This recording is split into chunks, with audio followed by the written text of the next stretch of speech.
ለምን ዘመነ ኖላዊ ተባለ በሚለው እስራኤላውያን ባቢሎን ፋርስ ተሰዶ ይኖሩ ነበርና ዘሩባቤልን አንግሰው ወደ ሀገራቸው እንደ እረኛ እየጠበቀ ስለመለሰ እሱን እረኛ አድርገው እነሱ እንደ በግ ሆኖ በምሳሌነት ተነግሮ ነበርና በዚያ ዘመነ ኖላዊ ተባለች ማለት ነው። ማቴዎስ ምዕራፍ 1 ቁጥር 12 እስከ 17 ዮሐንስ 10 ላይ ነው። ከኔ በፊት የመጡ ሌቦች፣ ወንበዴዎች ሊሰርቁ፣ ሊያርዱ፣ ሊያጠፉ ነው የሚመጡ ብለዋል።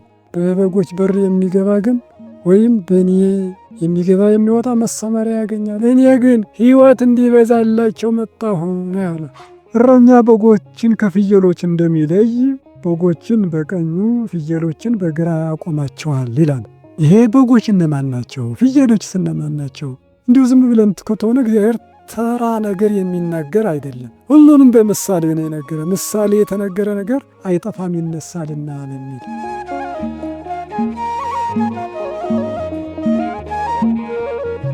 በስመ አብ ወወልድ ወመንፈስ ቅዱስ አሐዱ አምላክ አሜን። እግዚአብሔር አምላካችን በሰማይ በምልአት የሚመሰገን በምድር በደቂቀ አዳም የተመሰገነ ይሁን። የእግዚአብሔር ቤተሰቦች፣ የእመቤታችን የቅድስት ድንግል ማርያም ቃል ኪዳን ልጆች፣ የነቢያት የሐዋርያት የጻድቃን ሰማዕታት ወዳጆች፣ ከጽንፍ እስከ ጽንፍ ያላችሁ የእግዚአብሔር ሰላምታ ይድረስላችሁ። እንደምን ሰነበታችሁ? እግዚአብሔር አምላካችን ስሙ ለዘላለም የተመሰገነ ይሁን። ዛሬ የምንናገረው ዘመነ ኖላዊ በሚል ነው። ዘመነ ኖላዊ የሚባለው ታኅሳስ 21 እስከ 27 ድረስ ያለው ነው። ይህም ለምን ዘመነ ኖላዊ ተባለ በሚለው እስራኤላውያን ባቢሎን ፋርስ ተሰዶ ይኖሩ ነበርና ዘሩባቤልን አንግሰው ወደ ሀገራቸው እንደ እረኛ እየጠበቀ ስለመለሰ እሱን እረኛ አድርገው እነሱ እንደ በግ ሆኖ በምሳሌነት ተነግሮ ነበርና በዚያ ዘመነ ኖላዊ ተባለች ማለት ነው። ማቴዎስ ምዕራፍ 1 ቁጥር 12 እስከ 17 ያለው ይነግረናል። ከፍልሰተ ባቢሎን ወይም ከዘሩባቤል እስከ ልደተ ክርስቶስ ያለው ዘመን በዚህ ተመስሏል። 7 ዕለታት ወይም 8ቱ ማለት ነው። ይሄ ስርወ ቃል የምናደርገው አነ ውእቱ ኖላዊ ኄር ወኖላዊ ሰሄ ዘሜጡ ነፍሶ ቤዛ ባግኢሁ የሚለውን ይሆናል። የዮሐንስ ወንጌል ምዕራፍ 10 ቁጥር 11 ያለው ነው። ይሄ እንግዲህ ምን ማለት ነው? መልካም እረኛ እኔ ነኝ፣ ስለ በጎች ነፍሱን ቤዛ አድርጎ የሚሰጥ መልካም እረኛ ይለዋል። መልካም እረኛ እና ስለዚህ ኢየሱስ ክርስቶስ ራሱን እረኛ የመሰለበት ነቢያት፣ ነገስታት ሕዝቡን የሚጠብቁ ሁሉ እረኞች ተብለው በብሉይ ኪዳን ብዙ ጊዜ ተነግረዋል። በዚያ አምሳል ነው እና ኖላዊሆሙ ለእስራኤል አጽ ወይሬሆሙ ከመ ባጋ ዮሴፍ ዘእንብረ ለኪሩቤል አስተርአየ እያሉ ይጸልዩ ነበረ። መዝሙር 79 ቁጥር 1 ላይ የእስራኤል እረኛ ሆይ የዮሴፍን መንጋ በግብፅ የምትጠብቅ በኪሩቤል ጀርባ እንዳለ ሆነ ተገለጥ፣ ወደዚህ ዓለምና የሚል ምኞት አንሳ ይለኮነ አድነነ እያሉ ይጸልዩ ነበርና ነቢያት በዚህ ምክንያት ኖላዊ ተብለዋል። እነሱ የጠባቂ ማለት ነው ዋናው፣ እነሱ ደግሞ ተጠባቂዎች ማለት ነው። እና እረኛ ይታወቃል ከበረት ወይም ከጉረኖ ከጋጥ አውጥቶ የሚያሰማራ፣ ለምለም ሳር የሚመግብ፣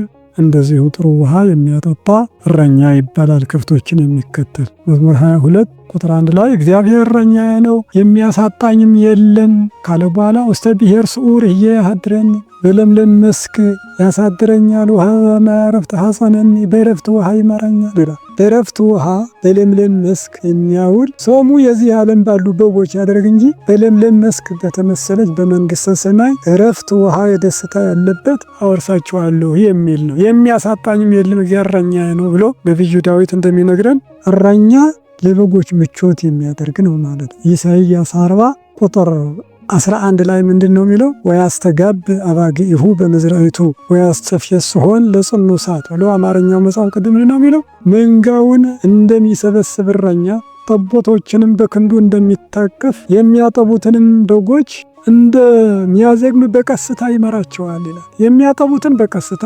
ጠቦቶችን በእቅፍ የሚያዝል እንዲሁ በጎችን ደግሞ እንደሚያሰማራ እረኛ ብሎ መስሎታል ኢሳይያስ።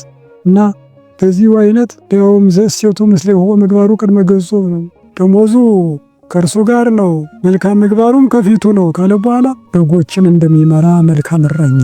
ስለዚህም ጠቦቶችም ይህን ማይችላቸውን ታቅፎ ይወስዳል። የሚያጠቡትን በቀስታ ይመራል። ሩህናውን ጌታችን ምን ያህል ደግነት እንደሆነ ነው የሚነግረን ማለት ነው በበጎቹ እና በዚህ ሕዝቅኤል 34 1 ጀምሮ የሰው ልጅ ሆይ በእስራኤል እረኞች ላይ እንዲህ ብለህ ተናገር፣ በውኑ በጎችን ልታሰማሩ አይገባችሁምን? እንደዚሁ በጎቹ አልተሰማሩምና ጮማውን ትበላላችሁ፣ ፀጉራቸውን ትደብሳላችሁ፣ እንዲሁ የሰባውን ታርዳላችሁ። ነገር ግን የታመመውን አላከማችሁም፣ የተሰበረውን አልጠገናችሁም፣ የባዘነውንም አልፈለጋችሁም ብሎ ከወቀሰ በኋላ ቁጥር 11 ላይ እኔ ሕያው እግዚአብሔር ነኝና ከእናንተ እጅ በጎችን እሻለሁ፣ እኔ እፈልጋቸዋለሁ፣ ወደ አገራቸውም መልሳቸዋለሁ፣ በአውራው በግና በአውራው መካከል እፈርዳለሁ ይላል። ቁጥር 31 ላይ ደግሞ እናንተም በጎች ሰዎች ናቸው፣ እኔም አምላካችሁ ነኝ ብሎ ይጨርሳል። ምዕራፉ አጠቃላይ 34 ስለ በጎችና ስለ እረኞች የተጻፈ ነው። አንብቡት በየቤታችሁ እና ስለዚህ ግን ኢየሱስ ክርስቶስ እኔ ራሴ እሻቸዋለሁ እፈልጋቸዋለሁኝ ብሎ ካጽናና በኋላ እናንተም በጎች ሰዎች ናችሁ፣ እኔም አምላካችሁ ነኝ ብሎ በጎቹ በጎች አይደሉም፣ ሰዎች ክርስቲያኖች ናቸው። እረኛውም እረኛ አይደለም፣ ኢየሱስ ክርስቶስ ነው ማለት ነው። መጽሐፍ ቅዱስ እንደተረጎመ ዳዊት እረኛ ነበረ። አንደኛ ሳሙኤል ምዕራፍ 17 ቁጥር 35 ላይ ምንድን ነው የሚለው? የአባቶችን በግ ስጠብቅ እንደዚሁ አንበሳና ድብ ይመጣ ነበረ፣ እኔም እመታው ነበረ፣ በእኔ ላይ ቢነሳብኝም ጉሮሮን አንቄ ገድለው ነበረ አለው ይላል። ጎልያድ ጋር ተፋጠው እስራኤል ሲጨነቁ በእስራኤል ሰራዊት ጌታ ላይ እንዴት ይሄ ቆላፍ ይናገራል? እኔ ገድለዋለሁ አለ።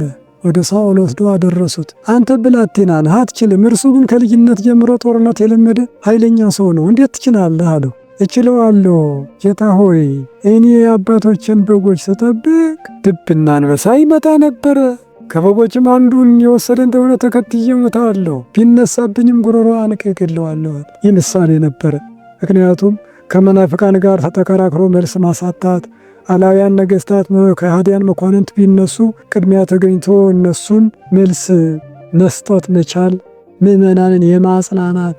አንበሳና ድብ የተባለ እንዲሁ አይደለም። ማእከለ ተኩላት ነው ያለ ክርስቶስ። ወናሁ አነፍየንወክሙ ከመ አባግዕ ማእከለ ተኩላት፣ በተኩላዎች መካከል እንደ በጎች ልካቸዋለሁ ብሎ ሐዋርያትን እንደ በጎች፣ እነሱ የሚነጣጠቁ ተኩላ ክፉ አውሬ ነው እና ስለዚህ እና ሐዋርያት ደግሞ እንደ በጎች በመሆናቸው እና በዚሁ አይነት እግዚአብሔር አምላክ ነቢዩ ዳዊትን ለመምህራን አርአያና ምሳሌ አድርጎ እንደዚህ እንደ ዳዊት አድኑ የበጎች እረኛ ነበረ፣ ያዕቆብ የበጎች እረኛ ነበረ፣ እንደ ያዕቆብ እንደ ዳዊት ሆኖ እያለ ያስተምራል ማለት ነው። የሚነግረን ይህ ነው። ርዕሳችን መልካም እረኛ የሚለው ነው። የዮሐንስ ወንጌል ምዕራፍ 10 ቁጥር 11 ላይ መልካም እረኛ ለምን አለ? ከሌሎች እረኞች ልዩነቱ ምንድነው ነው? ልዩነቱ ለማስራይ እንታ ገብረ ሥላሴ ክንፉ ዘደብረ ኤልያስ ያሉትን መወደስ እንበልና በዚያ ውስጥ እናያለን፣ እናብራራለን። ምን ብለውታል?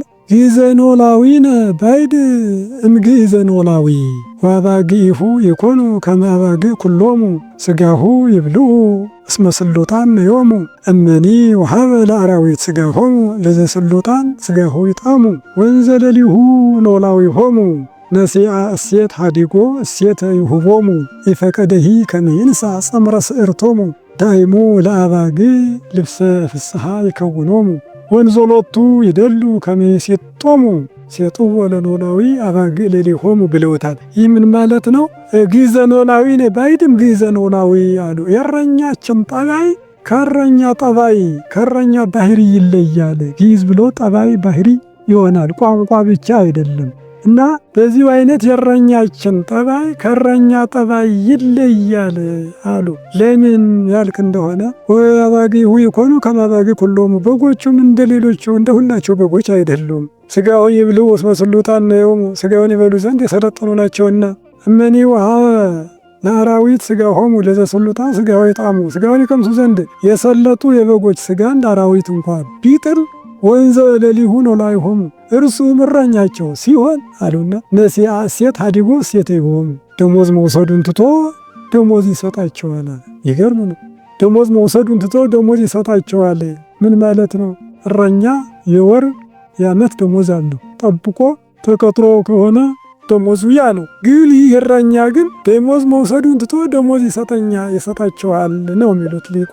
በምንድን ነው ደሞዝ የሰጠው? የትኛው ደሞዝ ስንል ማቴዎስ 5:10 ላይ ዋጋችሁ በሰማይ ታላቅ ነውና ደስ ይበላችሁ። ያኛው የዋጋ አስቀድሞ እንዲሁ አሳዷችሁ ነበርና በስሜ በክፉ ስም ቢያወጧችሁ ቢያሳድባችሁ ዋጋችሁ በሰማይ ታላቅ ነውና ደስ ይበላችሁ። ራእይ 2:12 ላይ ወናሁ አነ እመጽእ ለእለ አሐዱ እሴቱ ለእያንዳንዱ ዋጋውን እሰጥ ዘንድ እኔ ፈጥኜ እመጣለሁ፣ ኦሜጋና አልፋና ኦሜጋ ነኝ ይላል።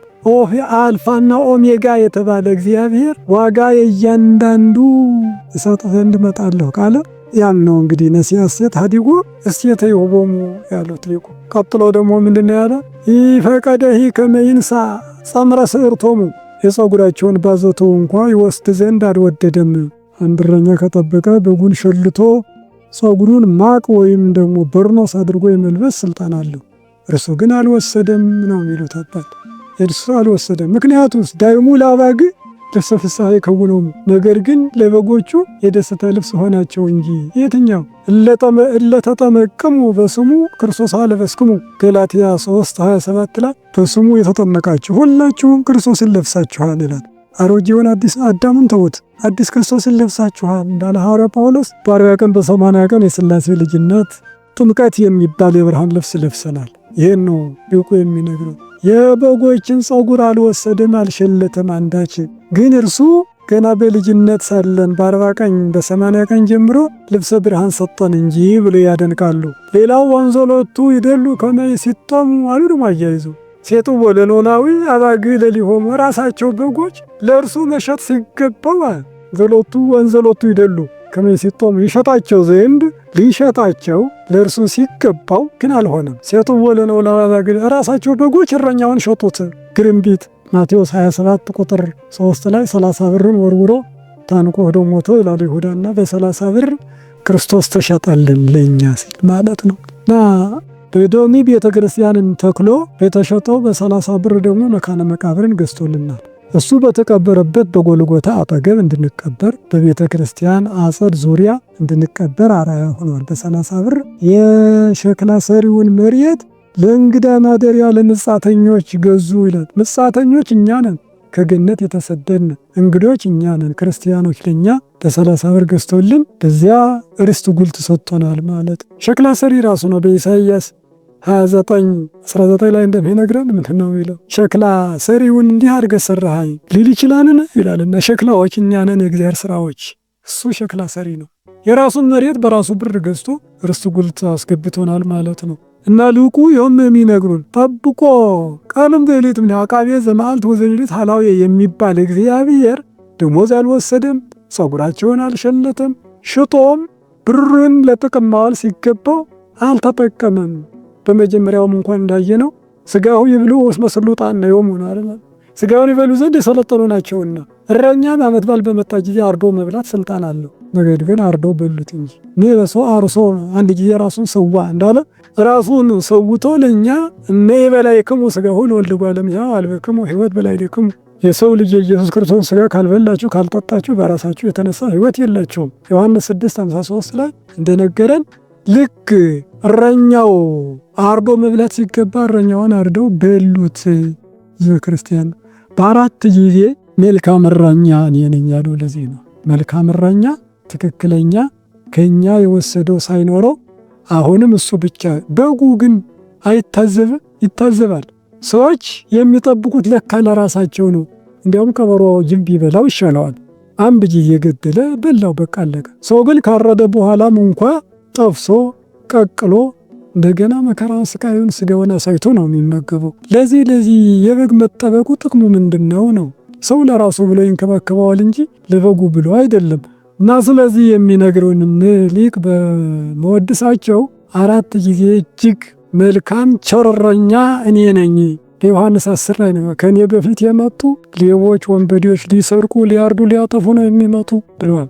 በበጎች በር የሚገባ ግን ወይም በእኔ የሚገባ የሚወጣ መሰማሪያ ያገኛል። እኔ ግን ሕይወት እንዲበዛላቸው መጣሁ ነው ያለው። እና ሕይወት እንዲበዛልን መጥቶልናል። ለእኛ ክርስቶስ የሚያደርግልን ትልቅ ስራ ማለት። ስለዚህ ነው ክርስቶስን ነቢያት እረኛ ያሉትን ራሱ ክርስቶስ ደግሞ መልካም እረኛ እኔ ነኝ። ሰዎችን ብቻ አይደለም የሚጠብቀው መላእክትንም ነው በጎች ተብለዋልና ማቴዎስ 18 ቁጥር 12 ላይ ለአንድ ሰው 100 በጎች ቢኖሩት አንዱ ቢባዝን ቢጠፋ 99ን በተራራ ትቶ የጠፋውን ሊፈልግ ይሄድ የለምን? ባገኘሽ ጊዜ በትከሻው ተሸክሞ የጠፋውን በጌን አግኝቻለሁና ደስ ይበላችሁ ብሎ ጎረቤቶችን ያስደስት የለምን ይላል። እና ስለዚህ የጠፋው በግ ማን ነው? አዳም ነው ወደዚህ ዓለም የመጣ ክርስቶስ ሊፈልግ መጣ። 99 በጎች እነማን ናቸው? መላእክት ናቸው። ተራራ ማን ነው? ሰማይ ነው። በሰማይ መላእክትን ትቶ ወደዚህ ዓለም የመጣ እግዚአብሔር በጎችንም የሚጠብቀው እሱ ነው። ፈጣሪያቸው ስለሆነ ጭምር እረኛቸውም ነው ማለት ነው። የሰዎች ብቻ አይደለም፣ ሰዎችንም መላእክትንም ፈጥሮ የሚጠብቅ የዘላለም ሕይወት የሚያወርስ መልካም እረኛ እሱ እንደሆነ እናያለን ማለት ነው። አንደኛ ጴጥሮስ 2:25 ላይ እንደ በግ ተቅበዘበዛችሁ ነበርና አሁን ግን ወደ ነፍሳችሁ እረኛና ጠባቂ ደርሳችኋል ይላል። እስካሁን እንደ በጎች ተቅበዝብዛችሁ ነበራችሁ። በግ ቃባ የሚባል በሽታ አለው፣ ሆዱ የሚነፋ። በታመመ ጊዜ ለይቶ ያስሩታል። ከበጎች ለይቶ ሩቅ ቦታ ወስዶ ያስሩታል። ያ በሽታው ሲድን መልሶ ይደባልቁታል ከበጎች ጋር። ይህ ምሳሌ ነው። ሆዱ እንደታመመ ቃባ በሽታ እንደያዘው በግ እንዲታሰር እንዲለይ አዳም ከማህበረ መላእክት ተለይቶ በዚህ ዓለም ኖሯል። ሲድን ሲፈወስ ከበጎች ላይ እንዲጨመር ክርስቶስ ተሰቅሎ አድኖ አዳምን መልሶ በጎች ከተባሉ መላእክት ጋር አንድ አድርጎታል። ስለዚህ የባዘነ የታመመ በግ አዳም ነበረ። ክርስቶስ አንዱን የጠፋውን በግ ለመፈለግ የመጣ እረኛ ነው ተብሎ ተመስሎ ተነግሯል ማለት ነው። በእረኝነት ብቻ አይደለም፣ ኢየሱስ ራሱንም በበግ ተመስሎ ይነግረናል። የዮሐንስ ወንጌል 1:29 ላይ ነዋ በግሁ ለእግዚአብሔር ዘአትት ኃጢአተ ዓለም፣ የዓለምን ኃጢአት የሚያስወግድ የእግዚአብሔር በግ እንሆ አለ ይላል ዮሐንስ። እንሆ ብሎ የነገረም የዓለምን ኃጢአት የሚያስወግድ። በኢሳይያስ 53 ቁጥር 7 ላይ በሚሸልተው ፊት ዝም እንደሚል በግ ብሎ መስሎታል። በሚቀርጸው በሚሸልተው ፊት ዝም እንደሚል ማለት ልብሱን ሲገፉት ምንም ያላለ፣ ልብሱን ሲካፈሉ ለምን ትካፈላላችሁ የኔ ነው ያላለ ኢየሱስ ክርስቶስ ስቃዩን ለኛ ብሎ የታገሰውን ኢሳይያስ ልብሱንም እንደሚገፉት በሚሸልቱ ሰዎች ፊት ዝም ያለ በማለት ምስጢሩን ይነግረናልና በግ ተብሎ በተደጋጋሚ ተመስሏል ማለት ነው። እና በዚህ ሆነው ተከታዮችንም በጎች ብሎ የመሰለው ዮሐንስ 21:15 ላይ ለወዳጁ ጴጥሮስ እንድረ መስሉ ይላል። ምሳ ከበሉ በኋላ ያላበሉትን ቆርሶ ያላጎረሱትን ቀዶ ያላለበሱትን ማዘዝ አይገባምና ምሳ ካበላ ስልጣን ከሰጠ በኋላ የዮና ልጅ ስምዖን ጴጥሮስ ሆይ ትወደኛለህ ብሎ ካረጋገጠ በኋላ ፍቅሩን ከገለጸለት በኋላ በጎችን ጠብቅ፣ ግልገሎችን አሰማራ፣ ጠቦቶችን አንጠብቅ ብሎ በጎች ታላላቅ ሰዎች፣ ጠቦቶች ወጣቶች፣ ግልገሎች ሕፃናት በሰንበት ትምህርት ቤት በክርስትና ቤት እያጠመቅ በሰንበት ቤት ወንጌል እያስተማርክ ሽማግሌዎችን በማህበር በዝክር እያስተማርክ በጎችን ጠብቅ አደራ ሰጥቶ ነው ሄደ እግዚአብሔር አምላክ። ከእርሱ እግር ተተክቶ እውነተኛ እረኛ ጴጥሮስም አርአያውን ያሳየናል። ክርስቶስ የበጎች እረኛ ነበረ፣ ጴጥሮስም የበግ እረኛ ነው። ክርስቶስ በመስቀል ተሰቅሎ ሞተ፣ ጴጥሮስም በመስቀል ተዘግዝቆ ተሰቅሎ ሞተ። እረኛ ማለት የጌታውን ትእዛዝ ተቀብሎ የሚፈጽም እንደ ጴጥሮስ ያለ ካህን ነው። ይህን የፈጸመ ጴጥሮስ ነው። በአንደኛው መልእክት ምዕራፍ 5 ቁጥር 4 ላይ ምንድን ነው የሚለው? ለመንጋው ምሳሌ ሆኖ እንጂ ለማህበራችሁ በኃይል በግድ አትግዟቸው። የእረኞች አለቃ በተገለጠ ጊዜ የክብር አክሊል ትቀበላላችሁና ይላል። እረኞች የተባሉ ካህናት ናቸው። የእረኞች አለቃ የተባለ ክርስቶስ ነው። ሊቀ ኖሎት ይባላል። እና ስለዚህ ነው ለመንጎች ምሳሌ ሆኗቸው እንጂ በግድ አትግዙ፣ በውድ እንጂ ሁሉንም በፈቃደኝነት ለማህበሩ ሁሉ ምሳሌ ሆኗቸው ብሎ ከነገረ በኋላ የእረኞች አለቃ በተገለጠ ጊዜ የክብር አክሊል ትቀበላላችሁ ብሎ አጽናንቷል። አያይዞም ወጣቶች ሆይ ትሕትናን እንደ ልብስ ታጠቁ እያለ ስለ ትሕትና፣ ስለ ካህናት ጠባቂነትና ስለ ምዕመናን መጠበቅ አብዝቶ በረጅሙ ይነግረናል ማለት ነው። እና በዚሁ አይነት ነው ጻድቃን በበጎች መመሰል፣ ራሱን በበግ መመሰል ምሳሌዎቹ ጎላ ያለ ስለሆነ ነው። የማቴዎስ ወንጌል ምዕራፍ 25 ቁጥር 32 ላይ ምን የሚል እናገኛለን? እረኛ በጎችን ከፍየሎች እንደሚለይ በጎችን በቀኙ ፍየሎችን በግራ ያቆማቸዋል ይላል። ይሄ በጎች እነማን ናቸው? ፍየሎችስ እነማን ናቸው? እንዲሁ ዝም ብለን ከተሆነ እግዚአብሔር ተራ ነገር የሚናገር አይደለም። ሁሉንም በምሳሌ ነው የነገረ። ምሳሌ የተነገረ ነገር አይጠፋም ይነሳልና የሚል እና በዚሁ አይነት በጎች ጻድቃን ናቸው፣ ፍየሎች ኃጥአን ናቸው፣ እረኛ የተባለ ክርስቶስ ነው ተብሎ ይተረጎማል። እያንዳንዱ ትርጉም አለ። ለምን በጎች ጻድቃን ጋር ተመሰሉ ነው? በግ ትሑት ነው ይላል። አንገቱን ደፍቶ ነው እንደዚሁ የሚሄደው። ጻድቃንም ሀፊረ ገጽ አላቸው፣ አንገታቸውን ደፍተው ይኖራሉ።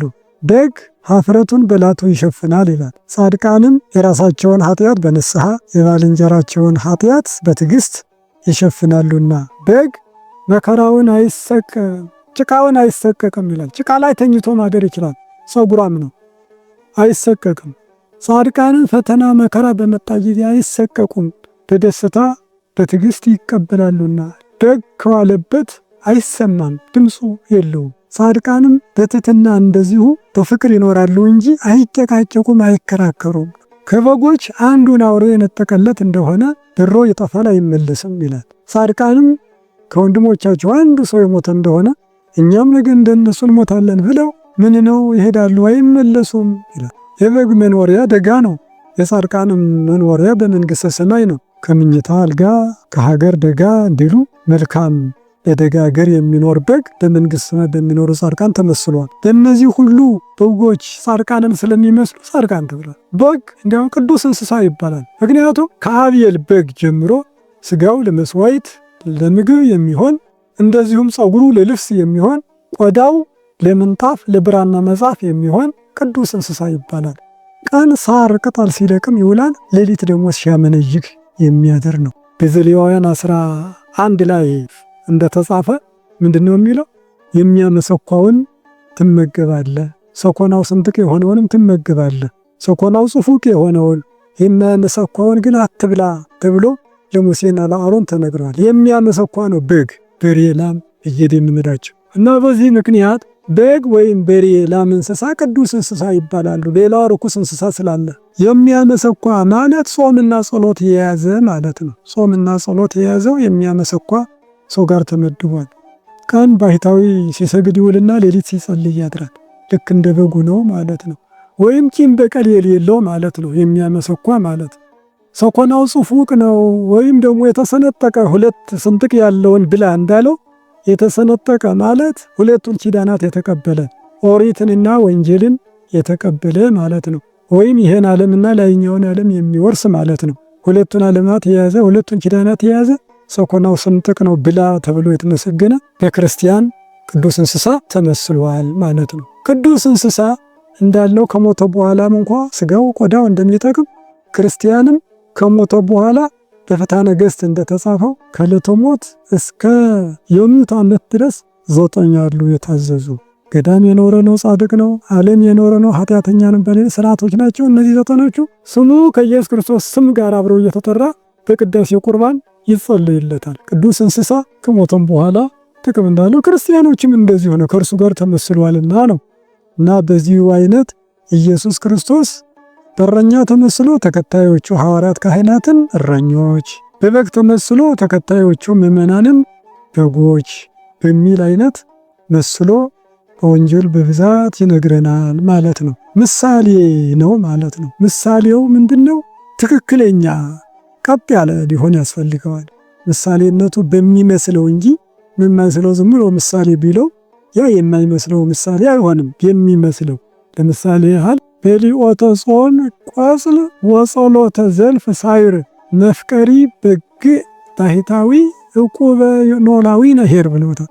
በሊኦተ ጾም ቆጽል ወጸሎተ ዘልፍ ሳይር መፍቀሪ በግ ባሕታዊ ዕቁበ ኖላዊ ነሄር ነው። ይህ ማለት በሊኦተ ጾም ቆጽል ቅጠል ጾምንና ወጸሎተ ዘልፍ ሳይር የዘወትር ጸሎት ሳርን መብላትን መፍቀሪ በግ የሚወድ በግ ባሕታዊ በቸር እረኛችን የተጠበቀ ነው።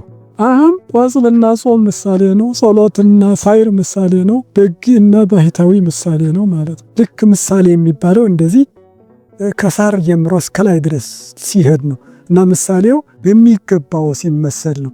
ባሕታዊ ቀን ሰግዶ ሌሊት እንደሚጸልይ እንዳለ ያን ሲለቅም የዋለውን ሌሊት ሲያመሰቆነ ምሳሌ አድርገውታል። የቅኔው መምህር ማለት ነው። እና በዚሁ አይነት ነገር በምሳሌ ጠጅ በብርሌ ይሉታል። እንዲያው ዝም ብሎ ተረት አይደለም። ምሳሌው ጠጅ ወይም ደግሞ ሰካራም ማለት አይደለም። በብርሌ ብርጭቆ ስለተጠራ የሚጠጣም አይደለም። ብርጭቆ ወይም ብርሌ ጽሩ እንደሆነ ሁሉ በውስጥ ያለውን ግልጥልጥ አድርጎ ያሳያል። ጠጅ ከሆነ ወተት ከሆነ ደምም ከሆነ በውስጡ ያለውን ስለሚያሳይ በምሳሌ የተነገረ ነገርን በነገር ውስጥ ያለውን ምሳሌ እንዲሁ ገልጦ ያሳያል ለማለት አባቶች የሚጠቀሙት ነው። እና ምሳሌ ረጅም ምሳሌ አለ፣ ማዕከላዊ ምሳሌ አለ፣ አጭር ምሳሌ አለ። ረጅም ምሳሌ የሚባለው የክርስቶስ መምጣት ከነቢያት ጀምሮ እስከ ልደተ ክርስቶስ የነበረ ረጅም ምሳሌ ይባላል። ምሳሌ ሙሴ በሐመልማል በነበልባል፣ ሐመልማል ድንግል ማርያም ሥጋ ነበልባል ኢየሱስ ክርስቶስ እንደተባለው ማለት ዘጸአት 3:5 እንደሚነገረው፣ ጌዴዎን በጾምር በጠል ጾምር እመቤታችን ጠል ክርስቶስ ተብሎ በመሳፍንት 6:36 እንደምናገኘው ማለት ነው። ዕዝራ መፍርሃ አንበሳ ወልምሉም ገዳም የለመለመች ገዳም እመቤታችን መፍርሃ አንበሳ ኢየሱስ ክርስቶስ። ዳንኤል በቅውም እብን ልዕልት ደብር ይላል። ዳንኤል በቆመ ድንጋይ ከፍ ባለች ተራራ እመቤታችን ናት። የቆመ ድንጋይ ኢየሱስ ክርስቶስ። ዳንኤል 2 ዕዝራ ምዕራፍ 14 ራሶቱን ማለት ነው። በዚህ እንደምናገኝ ሁሉ ኢየሱስ ክርስቶስንም ድንግል ማርያምንም ምሳሌ አድርጎ የሚያመጣ ነው። ምሳሌ የሚባለው ይህ ረጅም ዘመን ስለወሰደ እስከ ሚልክያስ ድረስ ያሉ ነቢያቶች የተናገሩት ዘመን ነው። ረጅም ምሳሌ ይባላል።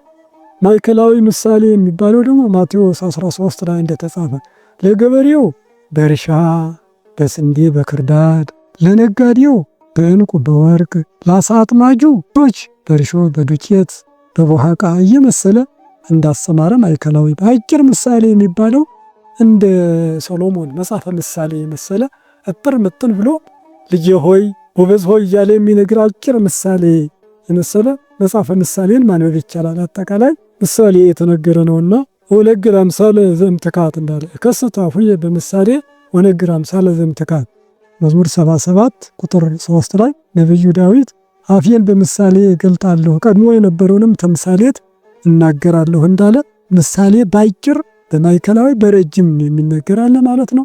ማንኛውም ግን ግጥምም ሆነ ቅኔም ሆነ ባጭር በምሳሌነቱ ለሰው ልጅ የሚገባውና ልብን ትረታ የሚያነሳሳ መሆን አለበት በሚለው ነው።